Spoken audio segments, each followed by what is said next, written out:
आज मैं आपके बीच एक इम्पॉर्टेंट क्वेश्चन की सीरीज लेके आया हूँ। ये सीरीज हम डेली बेसिस पर करेंगे और ये series Delhi university 2021 entrance exam के लिए बहुत इंपॉर्टेंट होने वाली है।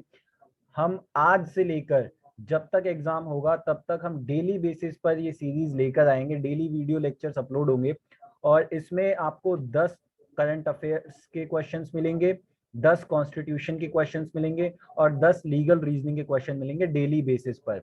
सो डेली बेसिस पर आपको क्वेश्चंस मिलेंगे और 26 सितंबर तक ये सीरीज चलेगी। This is lecture 1 of the series. Hi, I am Shivam Pandey and जिन्होंने भी अभी तक इस चैनल को सब्सक्राइब नहीं किया है तुरंत जाइए नॉलेज शावर को सब्सक्राइब कीजिए ताकि इस सीरीज की अपडेट्स आप मिस ना करें। इसके साथ साथ आप हमें इंस्टा पर भी फॉलो कर सकते हैं @नॉलेज शावर पे। हमसे टेलीग्राम पे जुड़ सकते हैं @नॉलेज शावर एंड अगर आप मुझसे ट्विटर पे जुड़ना चाहते हैं तो @iShivam_Pandey_ पर मुझसे जुड़ सकते हैं। इसके साथ साथ अगर आप हमारी मॉक टेस्ट सीरीज को ज्वाइन करना चाहते हैं तो आप हमें टेक्स्ट कर सकते हैं हमारे व्हाट्सएप नंबर पर 9868771960 पर। और अगर आपको हमारा क्रैश कोर्स ज्वाइन करना हो तो आप हमें ऑनलाइन बेसिस पर हमारा क्रैश कोर्स भी ज्वाइन कर सकते हैं और उसके लिए भी आपको इसी नंबर पे इंफॉर्मेशन मिलेगी। चलिए अब बिना किसी डिले के सीरीज स्टार्ट करते हैं। So in this series we are going to discuss important questions on daily basis और इसमें we'll discuss constitution के 10 question on daily basis, then legal के 10 question on daily basis and current affairs के 10 question on daily basis। ठीक है, ये हम discuss करेंगे ताकि एग्जाम तक मैक्सिमम पोर्शन आपका एमसीक्यूज का कंप्लीट हो जाए। ठीक है, चलो। सो first question which we are going to talk about is this one. Who proposed put forward objective resolution? Objective resolution constituent assembly के सामने किसने पुट फॉरवर्ड किया? Option A Rajendra Prasad, option B Jawahar Lal Nehru, option C Raj Gopalachari, option D Mahatma Gandhi या गांधी जी। हाँ जी, who put forward objective resolution? Option B So Nehru. Jawaharlal Nehru ने objective resolution put forward किया था। अगर मैं ऑब्जेक्टिव रेजोल्यूशन की बात करूं तो ऑब्जेक्टिव रेजोल्यूशन क्या था? ये बेसिकली एम की बात करता था कि हमारा कॉन्स्टिट्यूशन किन किन मतलब चीजों के अराउंड होगा और हमारा ऑब्जेक्टिव क्या होगा। ठीक है, इसके साथ साथ ये दिसंबर में पुट फॉरवर्ड किया था।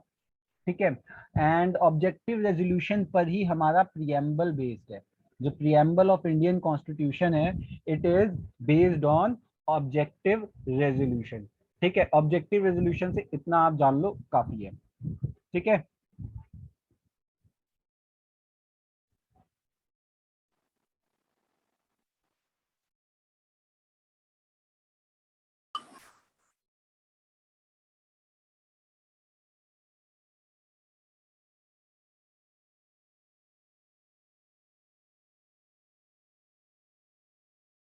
okay. So our next question is, that is question number 2 is, on which date the Constitution of India was adopted and enacted? So Constitution of India को adopt और enact कब किया गया था Constituent Assembly द्वारा? So it was adopted and enacted on 26 November 1949। 26 नवंबर 1949 को इसको adopt and enact किया गया था और ये एनफोर्स हुआ था 26 जनवरी 1950 को। ठीक है, मतलब इस दिन हमारा कॉन्स्टिट्यूशन एनफोर्स हुआ था। अच्छा, ऐसा नहीं है कि मतलब सारे आर्टिकल जो है 26 जनवरी को एनफोर्स हुए थे। एक्चुअल में कुछ आर्टिकल्स जो थे जैसे इलेक्शन कमीशन से रिलेटेड जो था, इलेक्शन कमीशन जैसे आर्टिकल 324, इसके साथ साथ वोटिंग से रिलेटेड जो था। Okay, so 324 and citizenship, citizenship ये भी जो है इसे 26 नवंबर को ही एनफोर्स हो गया था। तो कुछ आर्टिकल 26 नवंबर को ही एनफोर्स हो गए थे। ठीक है, okay. Now next question is which might be important to you. So this one is provincial constitution committee. Provincial constitution committee, different. The provincial constitution committee of the constituent assembly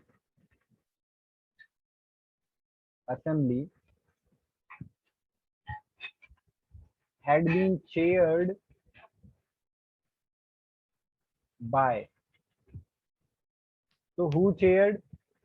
Jawaharlal Nehru और सरदार पटेल,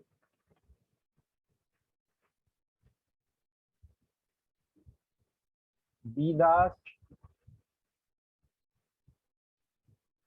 और BN Rao. So who chaired this committee? Provincial Constitution Committee.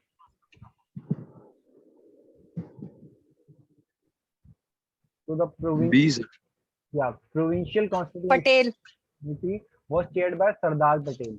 अच्छा, सरदार पटेल जो थे advisory committee on fundamental right जो थी, advisory committee on fundamental right, उसको भी सरदार पटेल ने चेयर किया था. अच्छा, वो इसके साथ साथ जो सब कमिटी ऑन फंडामेंटल राइट थी उसको चेयर किया था JB कृपलानी ने. ये इंपॉर्टेंट है, JB कृपलानी ने. इसके साथ साथ अगर मैं फंडामेंटल राइट्स की बात करूं तो INC का एक रेजोल्यूशन पास हुआ था फंडामेंटल राइट के रिगार्डिंग, और कराची सेशन, और उस कराची सेशन के भी जो हेड थे वो थे हमारे सरदार पटेल. ठीक है, सरदार पटेल उसके हेड थे. ठीक है, BN राव एडवाइजर थे कॉन्स्टिट्यूएंट असेंबली के, एडवाइजर टू कॉन्स्टिट्यूएंट असेंबली. और इसके साथ साथ BN राव जो थे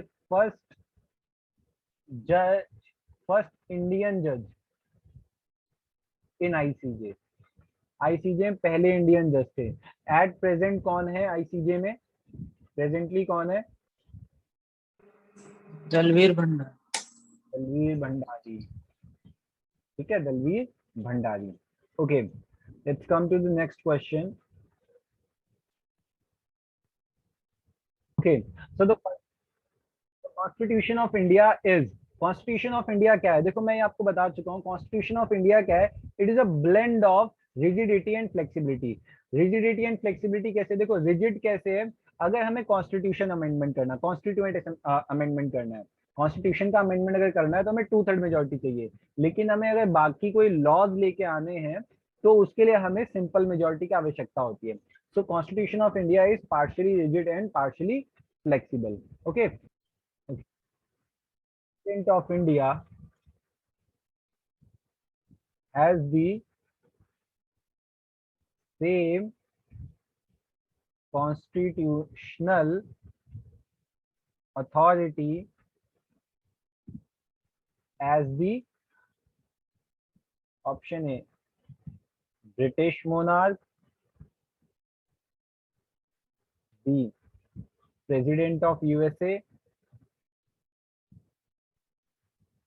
C, President of Egypt,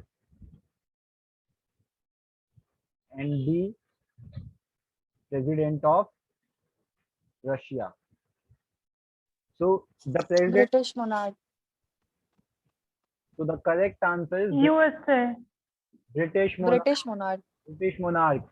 वो इसलिए क्योंकि USA के प्रेसिडेंट के पास तो पावर होती है सारी, बट ब्रिटिश मोनार्क जो होता है जो नॉमिनल हेड होता है. रियल एग्जीक्यूटिव पावर किसके पास होती है इंडिया में? प्राइम मिनिस्टर के पास. जैसे ब्रिटेन में किसके पास होती है? प्राइम मिनिस्टर के पास. ठीक है, okay. Question is which one of the following determine that the Indian Constitution is federal? इनमें से कौन सा बताता है कि Indian constitution is federal? Number 1 written and rigid constitution, number 2 independent judiciary का होना, या फिर डिस्ट्रीब्यूशन ऑफ पावर, या फिर नन. कौन सा बताता है इनमें? Distribution of power. बिल्कुल. सो डिस्ट्रीब्यूशन ऑफ पावर बताता है कि इंडियन कॉन्स्टिट्यूशन कैसा है? फेडरल. डिस्ट्रीब्यूशन ऑफ पावर मतलब ये हुआ कि सेंटर और स्टेट इन दोनों के बीच में पावर को डिवाइड कर रखा है. इन दोनों के बीच में पावर को डिवाइड कर रखा है. और ये जो डिवीजन ऑफ पावर है ये 3 लिस्ट की फॉर्म में है. 3 लिस्ट की फॉर्म में है. और ये 3 लिस्ट जो है ये ये जो 3 लिस्ट है इसकी बात कौन से शेड्यूल में होती है? 7th schedule of Indian constitution talks about 3 list. ठीक है, 7th schedule of Indian constitution talks about 3 list.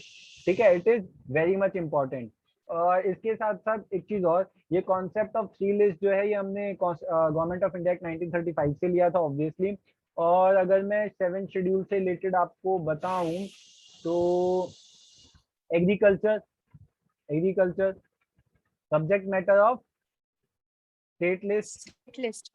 Education subject matter of concurrent list. Concurrent. And तो आप एक काम करना, आप ना सारी लिस्ट एक एक करके देख लेना। ठीक है, योर होमवर्क इसके, आप सारी लिस्ट एक एक करके देखो। और इसके साथ साथ इन 3 लिस्ट से रिलेटेड मैं आपको सेंटर स्टेट रिलेशन से रिलेटेड, सेंटर स्टेट रिलेशन, इससे रिलेटेड क्या बना था? सरकरिया कमीशन बना था, सरकरिया कमीशन। ठीक है, सरकरिया कमीशन बना था। और इस सरकरिया कमीशन के रिकमेंडेशन के बेसिस पे क्या बना था? Permanent, permanent interstate council, permanent interstate council बनी थी। और इसके बारे में बात कौन से आर्टिकल में होती है? आर्टिकल 263. 263। ठीक है, दिस इज इंपॉर्टेंट। जिनका नहीं हुआ है ये सारी चीजें लिख लो, मैं बता रहा हूँ आपको, लिखते चलो, ये सारी चीजें रिवीजन होती रहेगी और this is very important.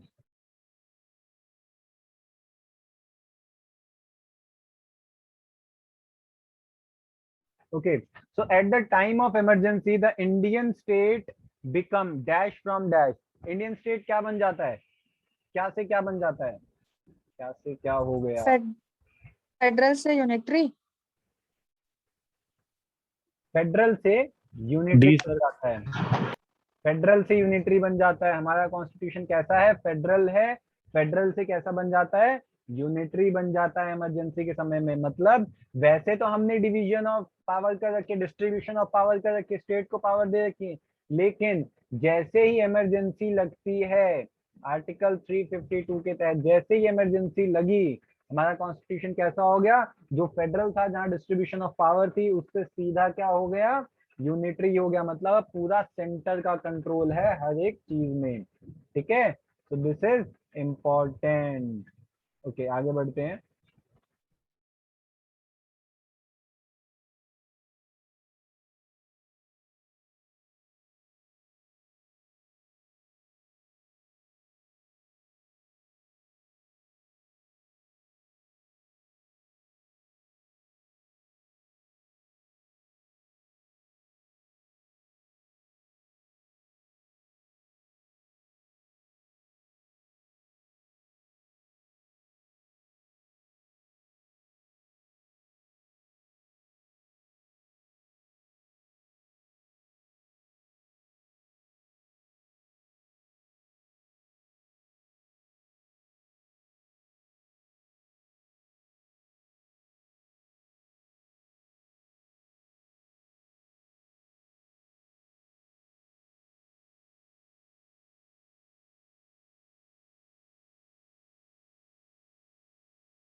Okay, so the constitution establishes a system of government which is almost quasi federal. ये चीज किसने कही थी? Who said this? K C Wheare ने सर। केसी वेयर ने कहा था Indian constitution is quasi federal. Jennings ने क्या कहा था?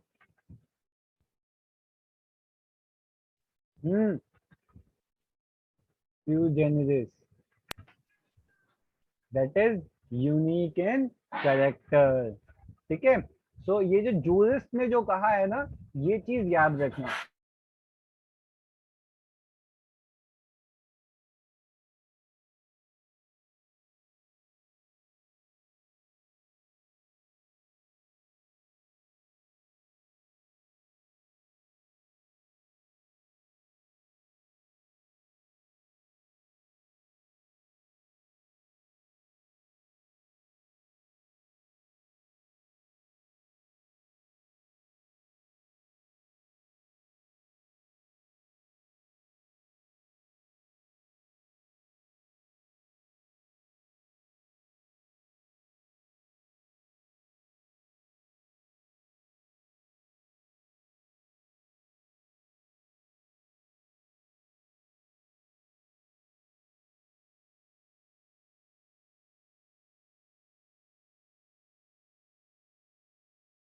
Okay, so article 1 declares India as, India को कैसे डिक्लेयर करता है वो? इंडियन कॉन्स्टिट्यूशन इज अ, मतलब India is a Union of State. Union of union of state. अब देखो आर्टिकल 1 की मैं बात करूं तो आर्टिकल 1 क्या कहता है कि India that is Bharat shall be, ये याद रखना इंडिया क्या है, ऑप्शन में ये भी पूछ सकते हैं, हिंदुस्तान और पाकिस्तान तो नहीं क्या क्या पूछ लेंगे, फिर भारत भी ऑप्शन में देंगे। तो इंडिया क्या है? इंडिया दैट इज भारत, ठीक है, shall be union of state, ठीक है। और इसके साथ साथ आर्टिकल 1 और क्या कहता है कि ये जो यूनियन ऑफ स्टेट है किससे किससे मिलके बना है? ये मिलके बना है स्टेट की टेरिटरीज प्लस यूनियन की territories plus acquired territories. Acquired territories वो टेरिटरीज जो हमने टाइम टू टाइम एक्वायर की, जैसे गोवा हो गई, ठीक है, और पोर्टुगल सेटलमेंट हो गई, ये सब क्या है? एक्वायर्ड टेरिटरी, ठीक है। और आज का फाइनल क्वेश्चन, चलो ये क्वेश्चन आसान पूछ लेते हैं, ठीक है। इन विच ईयर सिक्किम was या Sikkim became the part of India, Indian Union? Option है 1947, 1975, 1976, 1980। हाँ जी, 1976. 75. Okay, 75 sir. एक का आंसर है 76, एक का 75। कौन सी 75 सर। कॉन्स्टिट्यूशन द्वारा बना था? मेरा 75 ही है। कौन सी कॉन्स्टिट्यूशनल अमेंडमेंट द्वारा बना था? 36. 36. So the answer is 1975 by 36 constitutional amendment. ठीक है, so Sikkim became part of अरे India by 36 constitutional amendment 1975. Okay, so किया था about this juris, तो इसमें केसी मतलब जेनिंग ने कहा था it is a federation with strong centre, और प्रोफेसर अलेक्जेंड्रोविच ने कहा था sui generis, that is India is unique in form. Okay, तो ये करेक्शन कर लेना।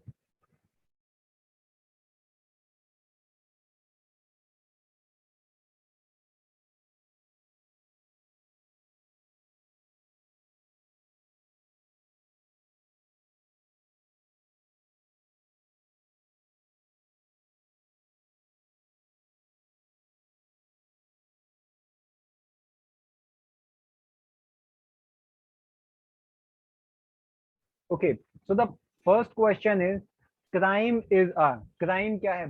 प्राइवेट रॉन्ग है, पब्लिक रॉन्ग है, दोनों प्राइवेट पब्लिक दोनों है या नन? Public sir. तो बहुत इजी क्वेश्चन है, crime is a public wrong. Public wrong क्यों है? क्योंकि आईपीसी जो भी क्राइम होगा ये कमिटेड अगेंस्ट स्टेट, ये स्टेट के अगेंस्ट कमिट होता है ठीक है, सो इट इज अ कैसा रॉन्ग है? It is a public wrong, ठीक है।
Okay, so the next question is IPC came into force या effect from, कब से फोर्स में आया था ये IPC? Yes, 6 अक्टूबर 1860। 1860 में आया था, ठीक है। सो 6 अक्टूबर 1860 में IPC केम इनटू फोर्स। अच्छा, अब अगर मैं IPC की बात करूं, सो फर्स्ट लॉ कमीशन द्वारा इसको ड्राफ्ट किया गया था and it was drafted bye Lord drafted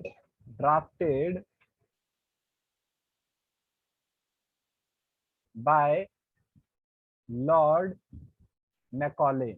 ये इंपॉर्टेंट है, who drafted IPC, it was drafted bye Lord Macaulay, ठीक है, बहुत इंपॉर्टेंट है ये, ठीक है। और अगर मैं IPC की बात करूं तो IPC से एक क्वेश्चन और आ सकता है कि इसमें कितने चैप्टर्स और कितने सेक्शंस हैं, ये रट लेना इसको। इसमें 23 चैप्टर्स हैं, 23 चैप्टर्स एंड 511 सेक्शंस, 511 सेक्शन है, 511 सेक्शन जो 11 सेक्शन है, सेक्शन 511 IPC क्या बात करता है, ये मैं आपको बता चुका हूँ। अच्छा, इसको अगर आप ऑप्शन में देंगे ना तो आपको रोमन में लिख के दे सकते हैं ऐसे 23, तो कंफ्यूज मत होना, ठीक है।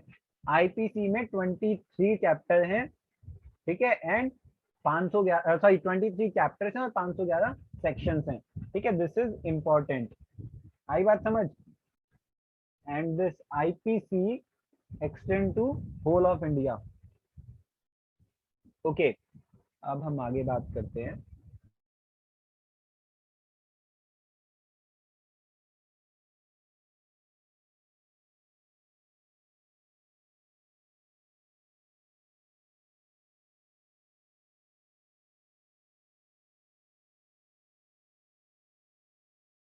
अच्छा, एक चीज और जान लो, ये जो IPC है, IPC applies to, it applies to every person in any part of India. कोई भी व्यक्ति जो भारत में है, ठीक है, सिटीजन, नॉन सिटीजन, कोई भी पर्सन पर्सन में कौन कौन आते हैं, सिटीजन भी आते हैं, नॉन सिटीजन भी आते हैं, लीगल पर्सन भी आते हैं। So it applies to every person जो भारत के किसी भी कोने में है, ठीक है। इसके साथ साथ भारत का कोई भी citizen who is outside India, जो देश से बाहर है, उस पे भी IPC लगेगा।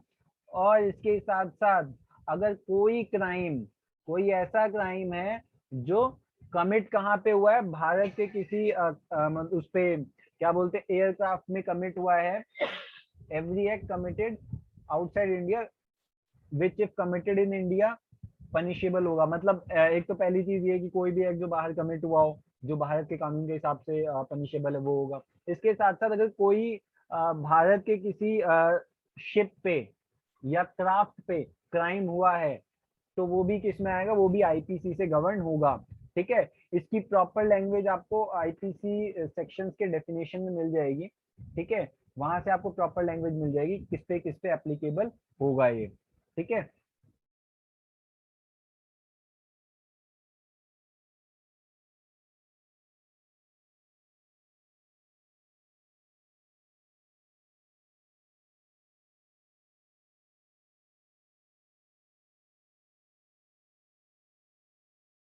Yeah, this one, any person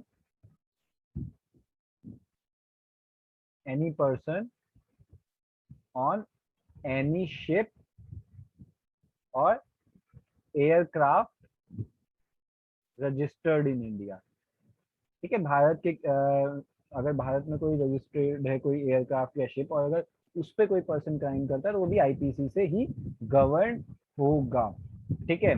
चलो, सो ये तो बात हुई कि IPC एक्सटेंड्स टू, क्वेश्चन आता है IPC एक्सटेंड्स टू, IPC जो है it extends to every person, ठीक है। और जो भारत का नागरिक है, पहली चीज, भारत में कहीं भी क्राइम हुआ हो तो IPC लगेगा। भारत का कोई नागरिक अगर दूसरे देश में आउटसाइड इंडिया भी है तब भी उस पर IPC लगेगा, और अगर भारत के किसी शिप या एयरक्राफ्ट पे कोई क्राइम हो रहा है तब भी IPC लगेगा, ठीक है। सर हाँ हेलो सर, अगर मान लो कोई बंदा है सर, वो इंडिया का सिटीजन है और अमेरिका में जाके उसने क्राइम कर दिया, तो सर और वो अमेरिका में ही पकड़ा गया। so the question is special law as per IPC। IPC के हिसाब से स्पेशल लॉ का क्या मतलब है? देखो सबसे पहले कौन सा सेक्शन स्पेशल लॉ की बात करता है? Section 41 of IPC talks about special law. ठीक है, section 41 IPC talks about special law. Special law का मतलब होता है that is a law applicable to a particular subject, that is option A, a law applicable to a particular subject. अब इसी से related एक है local law. Local law, local law section 42 इसकी बात करता है, जो क्या कहता है? अ law applicable to particular area, particular area या local, that is particular part of India, particular part. ठीक है, वो होता है लोकल लॉ। लोकल मतलब एक पर्टिकुलर पार्ट तक, और स्पेशल लॉ मतलब किसी एक पर्टिकुलर सब्जेक्ट मैटर पे कोई विशेष कानून। ठीक है, तो ये होता है हमारा स्पेसिफिक लॉ और ये लोकल लॉ। ओके, अब हम आगे बात करते हैं।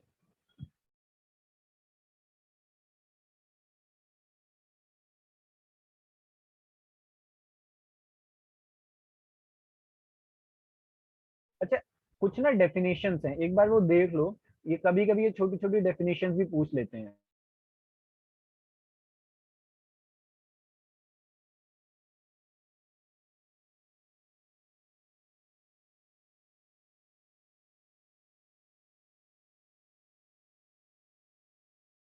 इंजरी, कभी कभी ये पूछ लेते हैं कि इंजरी जो है आईपीसी के अकॉर्डिंग वो क्या है। तो इंजरी क्या है? एनी हार्म इलीगली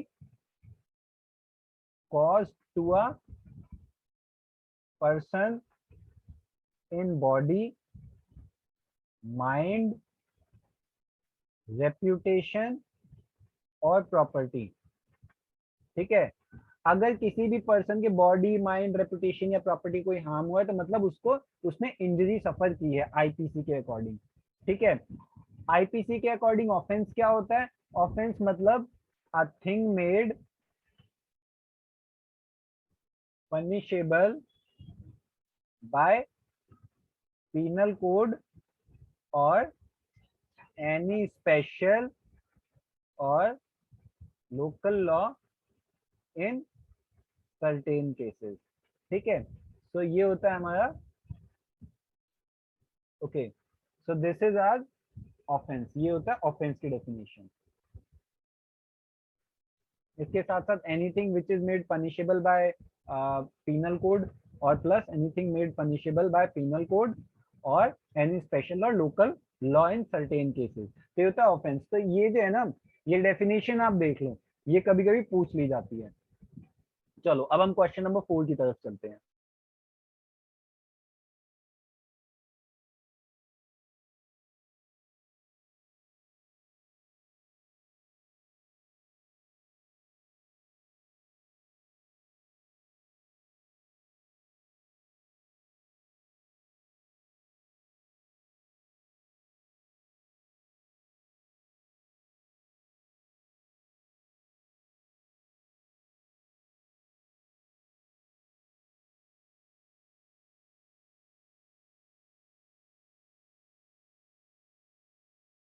मैं भी दोबारा लिंक आपको भेजता हूँ, ठीक है, फिर ज्वाइन कर लो।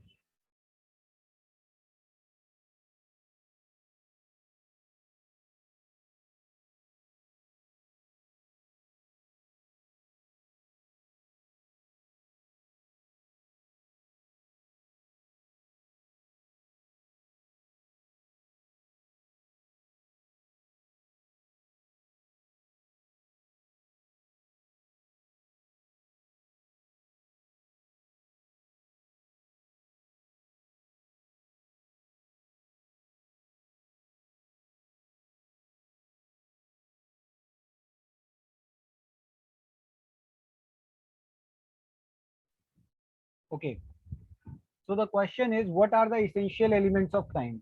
इसमें बहुत गलतियां होती हैं सबकी। हाँ जी, कौन सा है? सी।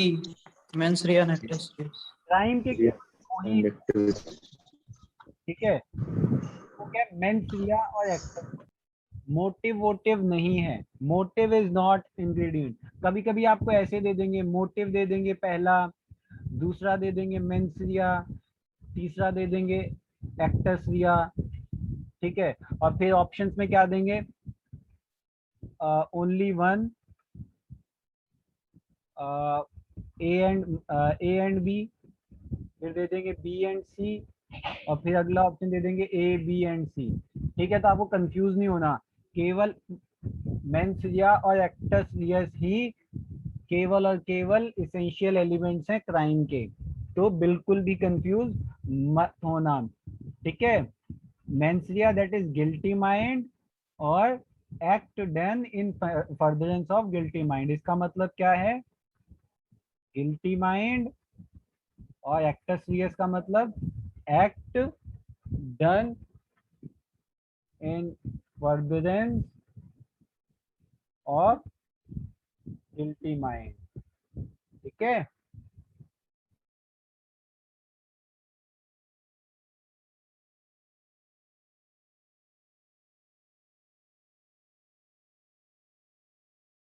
आ गई बात समझ? Yes sir.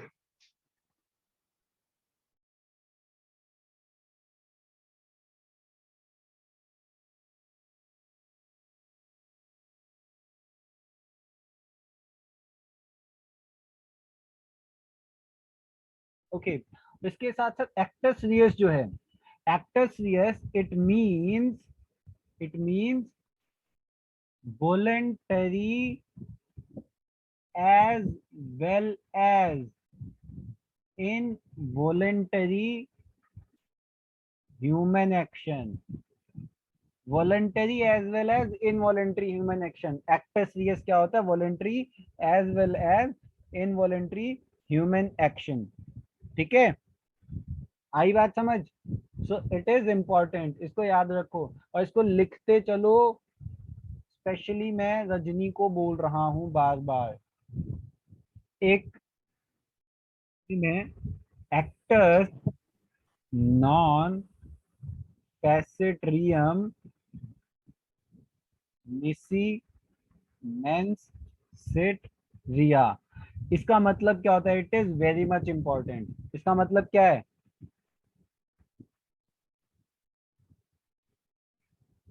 क्या मतलब है, सब लोग पढ़ चुके। ऑप्शन दो ना भैया, ऑप्शन। ऑप्शन, ये क्या चल रहा है ऑप्शन, ये तो याद होना चाहिए टिप्स पे। इसमें ऑप्शन, ये ऑप्शन देना होता, मैं क्वेश्चन नंबर 5 नहीं बोलता इसको, ये तो ऑप्शन है ही नहीं। There is no crime without a guilty mind. And there can be no crime without a guilty mind, भूल गए सब लोग, ठीक है भाई, बिना गिल्टी माइंड के कोई क्राइम नहीं होता। मतलब भाई वागीशा चल रही है और अरविंद आगे आगे चल रहा है, वागीशा का पैर फिसला और पीछे से वागीशा ने जोर का धक्का दिया, अरविंद गिरा और उसकी नाक टूट गई, ठीक है। तो इसमें क्या हुआ, इसमें क्या वागीशा लायबल है? बिल्कुल नहीं लायबल, क्यों? क्योंकि there is no guilty mind, ठीक है, आई बात समझ? मुक्कुल कहाँ है?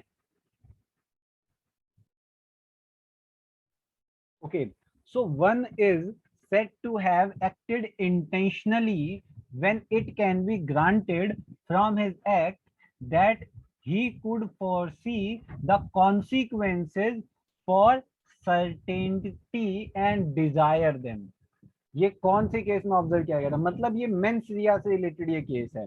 इस केस में ये कहा गया था कि भैया जो उसका एक्ट जो उसने किया इंटेंशनली किया है, और उसको पता था कि इस एक्ट के मतलब कॉन्सिक्वेंसेस क्या होंगे, और जो कॉन्सिक्वेंसेस थे वही उसने डिजायर किए थे कि ऐसा ही हो। ये कौन से केस में कहा गया था? ये मेंस रिया केस है, ये कहा गया था R Venkalu versus state of Hyderabad, R Venkalu versus state of Hyderabad का एक केस था। और ये हॉट्स का क्वेश्चन आप जान के चलो, मतलब इट इज समथिंग जो बहुत ही, आप ये समझ लो कि उनको अगर टफ बहुत ज्यादा बनाना होगा तब ये क्वेश्चन आपको देंगे, नहीं तो ये क्वेश्चन आपको नहीं देंगे। ठीक है, सिंपल सा याद करने का तरीका है कि एक्टेड इंटेंशनली, ठीक है, कॉन्सिक्वेंसेज डिजायर्ड, ठीक है, ये जहां आ जाए आर वेंक्लू का केस है, आप इस वे में समझ के कर देना। ठीक है, so the question is in which one of the following offense criminal intention, या जिसे हम मेंस रिया भी कहते हैं, इज इररेलेवेंट, कि मेंस रिया का इज इररेलेवेंट, इसका कोई काम नहीं होता। हाँ जी, कौन से ऑफेंसेस में मेंस रिया इररेलेवेंट होता है, मतलब चाहे मेंस रिया बाइगैमी, या आपको पनिशमेंट मिलेगी ही मिलेगी।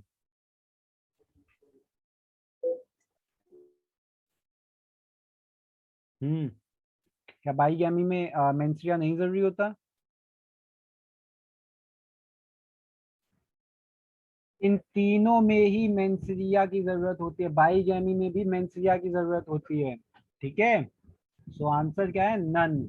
इन तीनों में मेंसरिया की जरूरत होती है। ठीक है, आई बात समझ? मेंसरिया किसमें किसमें जरूरी नहीं होता? Not kidnapping, necessary. किडनैपिंग हो गया, Public पब्लिक nuisance. न्यूसेंस, तो किडनैपिंग, पब्लिक न्यूसेंस,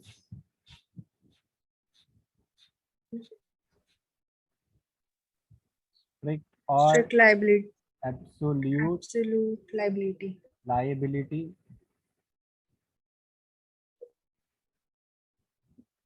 और इग्नोरेंशिया, IGNORANTI,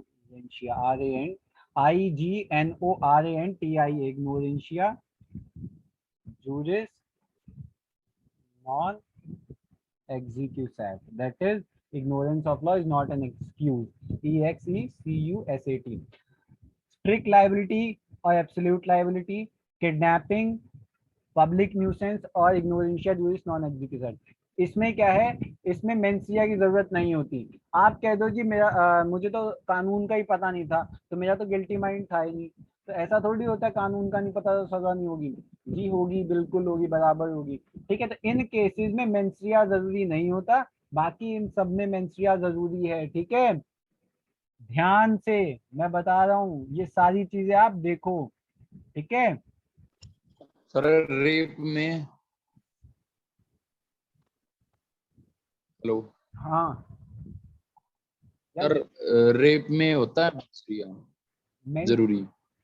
मेंसिया यार, ऑब्वियसली अगर गिल्टी माइंड था आपका तो ऑब्वियस है, अगर कंसेंट से हो जाए तो आप उसको कैसे उसमें क्लासिफाई कर सकते हो? तो मेंस्ट्रुअल कोई मायने नहीं रखता।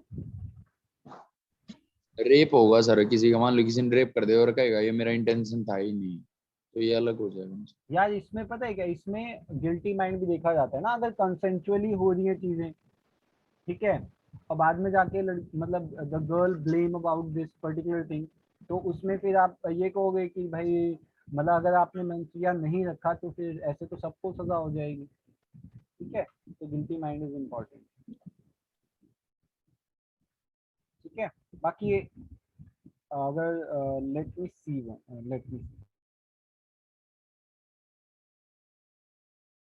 इसमें अगर दैट इज मेंस या गिल्टी माइंड, तो अब इसमें क्या होता है, अगर फ्रॉम द वेरी बिगनिंग, मतलब if I talk about if A and B are in relation and from the very beginning A has in mind that he is going to use B, ठीक है, to fulfill his sexual desires, ठीक है, और इसके साथ साथ अगर ये होता है कि भाई ही इज नॉट, मतलब इसके माइंड में था कि he is not going to marry her, मतलब इसने कहा कि I want to marry you, इसने कहा ठीक है भाई हम विल मैरी, एंड वो सारी चीजें हुई, लेकिन इसके माइंड में अगर स्टार्टिंग से था कि भाई I will not marry her, ठीक है, ऑल्दो इनके बीच में ये था कि भाई हाँ हम दोनों शादी करेंगे, तो इस केस में इसका इंटेंशन क्या था, स्टार्टिंग से ही गिल्टी माइंड था। ठीक है, then in that case it is rape.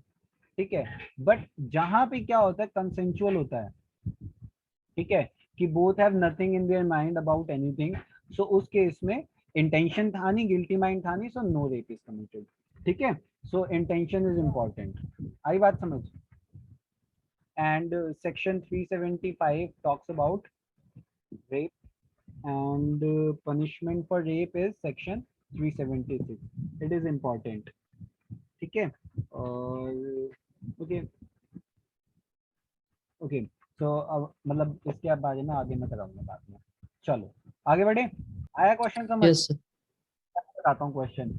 एक भारत में एक पैरा एक्ट था, ठीक है, इस एक्ट के अकॉर्डिंग अगर भारत में बिना परमिशन के, बिना बताए, बिना प्रायर परमिशन के अगर कोई भी व्यक्ति भारत में करेंसी लेकर आता है, फॉरेन करेंसी, तो उसको चार्ज किया जाएगा। ये एक्ट था। अब क्या होता है, एक व्यक्ति होता है जो यूके से पाकिस्तान जा रहा होता है विया दिल्ली, मतलब दिल्ली से होते हुए उसकी फ्लाइट जाती है पाकिस्तान। अब जब वो दिल्ली पहुंचता है तो दिल्ली में कस्टम वाले उसको धर लेते हैं, उसको पकड़ लेते हैं और पकड़ के उसको ऑफेंस में चार्ज कर लेते हैं। तो अब ये बताओ कि क्या जॉर्ज लायबल नहीं है बिकॉज उसको फॉरेन के लॉ का पता नहीं था, या फिर वो इसलिए लायबल नहीं है क्योंकि वो करेंसी वो भारत नहीं लाया था, या फिर वो लायबल है as strict liability is imposed by the statute, या फिर कोर्ट इसमें लीनियंट व्यू ले सकता है? क्या लगता है आपको? डी लग रहा है सर। इसका आंसर है कि वो लायबल है, क्योंकि स्ट्रिक्ट लायबिलिटी है, स्ट्रिक्ट लायबिलिटी। क्यों? इससे पहले अभी मैंने एक मैगजीन बताया था, कौन सा था? इग्नोरेंशिया जूरिस नॉन एक्जिक्यूसेट, मतलब ignorance of law is not an excuse. ठीक है, बट वो तो to the common intention under section 34, section 34 of IPC talks about common intention implies, मतलब क्या होता है इसका? सिमिलर इंटेंशन या फिर प्री अरेंज्ड प्लानिंग, जिसको हम क्या बोलते हैं? जिसको हम बोलते हैं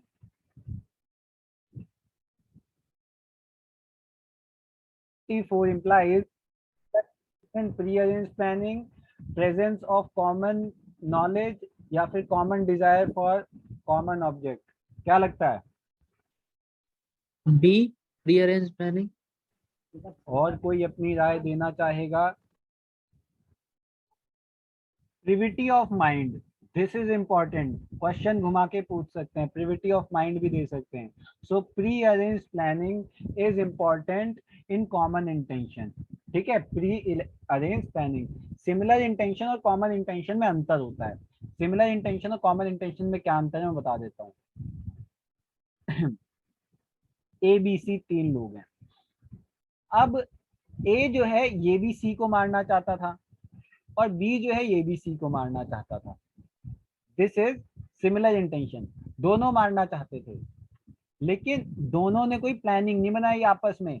अगर दोनों आपस में प्लानिंग बना के फिर सी को मारते तो हो जाता कॉमन इंटेंशन था इनके बीच में। लेकिन क्योंकि इन दोनों ने कोई प्लानिंग तो बनाई नहीं, ये भी मारना चाहता कि भाई ये मर जाए, आदमी ठीक ही नहीं है, ये तो निपट ही जाए ज्यादा अच्छा है, ये भी कह रहा था हाँ यार ये निपट जाए। सो दिस इज सिमिलर इंटेंशन कि यार मेरे को मौका मिलेगा तो मैं इसको मार दूंगा, और इसको भी कह रहा मेरे को मौका मिलेगा मैं मार दूंगा। तो सिमिलर इंटेंशन था लेकिन कॉमन इंटेंशन था। ठीक है, आई बात समझ?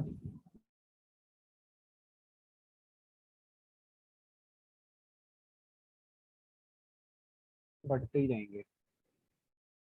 So the next question is question number 9. For the application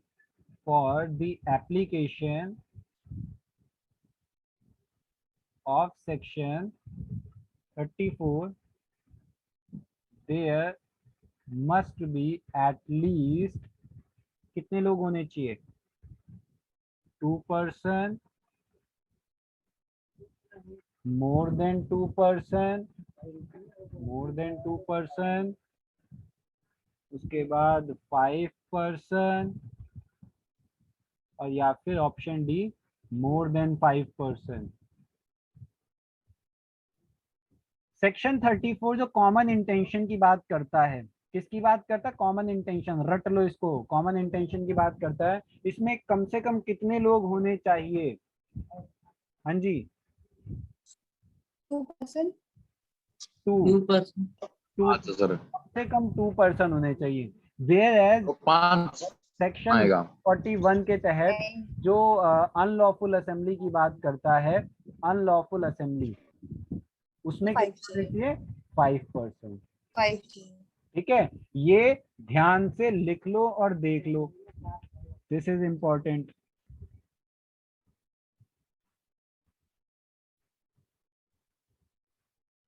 आई बात समझ? Yes sir.